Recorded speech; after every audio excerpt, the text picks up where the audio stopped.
കാലാകാലങ്ങളായി ഈ 6 വർഷം 7 വർഷം അഭിമന്യുവിന്റെ രക്തസാക്ഷിത്വ ദിനമൊക്കെ ആചരിക്കുമ്പോൾ അവന്റെ അച്ഛനെയും അമ്മയെയും പിണറായി വിജയൻ പ്രത്യക്ഷത്തിലും പരോക്ഷത്തിലും ഒക്കെ വന്ന് കെട്ടിപ്പിടിക്കുമായിരിക്കാം. അത് കേവലം റീലിന് വേണ്ടിയും PR വർക്കിനും വേണ്ടി മാത്രമാണ് എന്നുള്ളത് നമുക്ക് എല്ലാവർക്കും അറിയാം, അല്ലേ?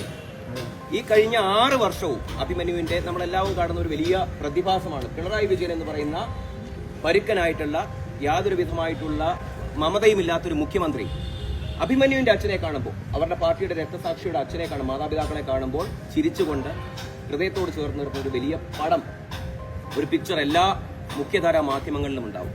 അപ്പോൾ ആളുകൾ വാഴ്ത്തുപാട്ട് പാടും, ഓ എത്ര പരുക്കനായാലും എന്താ, ഒരു രക്തസാക്ഷിയുടെ അച്ഛനെ അമ്മയെ ആ കുറ്റക്കാർക്ക് ശിക്ഷ വാങ്ങി കൊടുക്കണമെന്ന് പറഞ്ഞുകൊണ്ട് അവസാനം ഇറങ്ങിത്തിരിക്കേണ്ടി വന്നത് അവന്റെ അമ്മയ്ക്കാണ്, ആ പാർട്ടിയല്ല അത് ചെയ്തു.